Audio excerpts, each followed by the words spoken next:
Salut toi et bienvenue dans la première critique manga sur cette chaîne Revi et Twinsab. Aujourd'hui on s'attarde sur la big sortie de Kazé. C'est vrai, c'est sorti en avril, mais ça n'empêche qu'il m'a fallu le temps pour sortir cette vidéo, il fallait trouver le courage. Donc imagine-toi un petit combo entre One Punch Man, Harry Potter. Selon toi ça donnerait quoi? Bah ça donnerait de la magie badass tout simplement. Sauf que notre héros n'est pas du tout un magicien. Il gravitera tout de même dans un univers magique et c'est là où Mashle a son importance. Moi je te conseille d'acheter les 2 tomes directement parce que il y a un sale cliffhanger à la fin du premier, donc tu seras un peu déçu. Mashle est le plus gros hit certainement de cette année, tout simplement la meilleure sortie de Kazé devant Promised Neverland. Donc voilà, c'est déception pour certains parce que je sais qu'il y a quand même une grosse fanbase. Et 4ème plus grosse sortie manga de France, donc Mashle annonce certainement du lourd. Donc Mashle c'est quoi? C'est simple, c'est un mec en fait tout simplement Mash qui se trouve en fait être un accro au chou à la crème.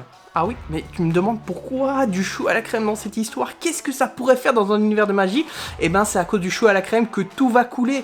Tout va découler, un peu comme le chou, tu vois, qui ressort de ce chou à la crème, enfin la crème qui ressort de ce chou à la crème. Oui, j'en perds mes moyens tellement c'est fantastique. Donc tout simplement, Mashle va se faire spotted. Spotted pourquoi? Parce qu'il n'a pas de magie. Il faut savoir que dans cet univers, si tu n'as pas de magie, donc t'es un moldu, hein, comme on dirait dans l'univers Harry Potter, eh ben tu n'es pas le bienvenu. Tu n'as pas de raison d'exister. Et là, en fait, Mashle, on va lui faire un petit chantage. Soit d'être le meilleur magicien, soit on tue son père, tout simplement. Voilà, ça dit directement dans quoi on est parti. Donc Mashle c'est quoi? C'est un mec, vu qu'il a pas de magie, il fait beaucoup de muscu, One Punch Man et autres. Donc ça fait beaucoup de fights au corps à corps face à des magiciens. Mais que demander de plus? Le tout saupoudré, vraiment saupoudré par un univers proche de Harry Potter, donc beaucoup voilà d'anecdotes. Imaginons la maison du père de Mash. Bah dis-toi que en fait c'est un peu comme la cabane d'Hagrid. Si toi aussi t'as eu la référence quand t'as lu le manga, dis-le en commentaire, je suis sûr t'as même pas remarqué, mais moi voilà, je suis pas un grand fan d'Harry Potter. En deuxième lieu, t'auras des cours, donc il va à l'école, c'est un peu genre le Poudlard version Mashle, tout simplement. Et dans ses cours, comme tu l'as compris, il n'a pas de magie. Déjà de 1, il a dû faire une cicatrice, une fausse, hein, bien entendu. Après on sait pas si c'est une fausse ou si un mec l'a gratté le visage pour lui faire une cicatrice. Car dans cet univers, si tu veux être un magicien, il te faut ta cicatrice. Tout simplement, si tu n'es pas avec ta cicatrice, c'est que t'as un raté. Mais là voilà, tout le monde a sa cicatrice, il y en a même qui en ont plusieurs, mais je te dirai pas plus, parce que tu comprendras en lisant le 2e tome, tu comprendras pourquoi. Quelle est l'importance d'avoir une seconde cicatrice? Scénaristiquement parlant, c'est bien meilleur qu'un One Punch Man à mes yeux. Pourquoi? Parce que One Punch Man, le problème c'est que Saitama il est trop badass, donc un coup de poing c'est fini le fight. Ici il y a de la magie et la magie pourrait contrer ses muscles, donc c'est assez marrant les fights. Imagine-toi un mec avec sa baguette là en mode ouais je te touche, et un mec baraque as fuck, couché au sol mais qui doit ressortir de ce combat quand même vainqueur. Donc il y a un peu de difficulté, c'est là où les combats prennent un peu plus d'importance, un peu pour les gros fans par exemple de Dragon Ball et autres, ou même d'autres combats de shonen classiques. Les combats on aime bien quand ils durent quand même, parce que Saitama il met un point et voilà, c'est le pain. Voilà, vu qu'on parlait de chou à la crème, il met un petit pain et voilà, c'est fini, le combat est terminé. Et souvent, il est pas mis en difficulté. Ici, Mash, il doit essayer de prendre l'avantage sur son adversaire malgré le fait qu'il ait pas de magie. Je t'apprends rien. Tu sais très bien que généralement, les magiciens, c'est pété. Les mages, souvent, ils sont au-dessus de tout. Et là, c'est pas le cas. Mash nous montre qu'il y a moyen de moyenner, mais pas sans mal.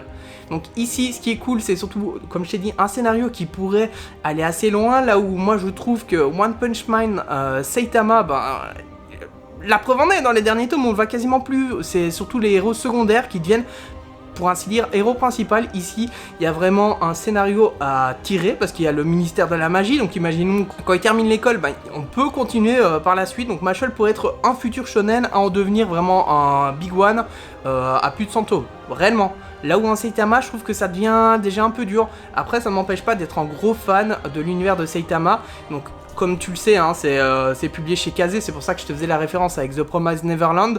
Donc, le dessin, moi je suis un 0 pour retenir les noms, c'est Hajime Komoto. Et moi, je peux vous dire que les dessins sont pas mal, même s'ils sont par moments assez simplistes, beaucoup de running gag, donc tu vois les petits mèmes où tu vois juste le visage, tu vois rien derrière et il tire la tronche, mais tu vas te pisser dessus parce que c'est marrant. Après voilà, c'est beaucoup vraiment les blagues très très basique, c'est un peu moins recherché je trouve par exemple qu'un Saitama, mais ça ne m'a vraiment pas empêché de m'amuser, même si sur certains points je peux te dire j'ai pas forcément ri.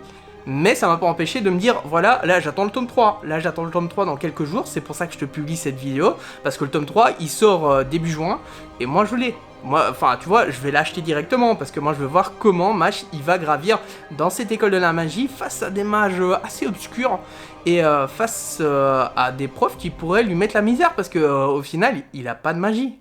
Il n'a pas de magie, donc comment va-t-il s'en sortir? Et c'est pour ça que tu dois regarder Mash, ou plutôt Mashle, étant donné que moi je te parle du héros principal. Mais vraiment, c'est un manga coup de cœur de cette année, début d'année, moi je trouve. Donc, que dire de plus? Dis-moi par contre si toi tu as lu ce manga, et surtout, est-ce que tu as craqué directement sur les 2 premiers tomes? Est-ce que tu as regretté d'avoir acheté qu'un seul tome et pas le deuxième directement? Dis-le moi en commentaire, dis-moi si pour toi Mash a un gros pouvoir, on va dire dans le sens, est-ce qu'il peut devenir un gros shonen selon toi, ou est-ce que ça sera juste, voilà, un shonen éphémère, tu vois, ceux qui pop et qui s'envolent directement? Moi je pense pas, mais voilà, l'avenir nous le dira. N'hésite pas à t'abonner et laisser un petit like si ça t'a plu. On se retrouve prochainement pour de nouvelles vidéos. Je pense qu'on va s'orienter essentiellement manga comme mon ancienne chaîne. Mais voilà, surtout que ce mois-ci j'ai fait un gros craquage sous peu cette vidéo. Et j'ai fait pas mal de lectures. Donc vous aurez pas mal de critiques de manga, aussi bien du seinen que du shonen. Et qui sait, peut-être du shoujo. Mais ça on verra. On verra. Sur ce, je te souhaite une bonne journée. Et n'hésite pas à me donner ton avis sur Mashle. Allez, bye bye.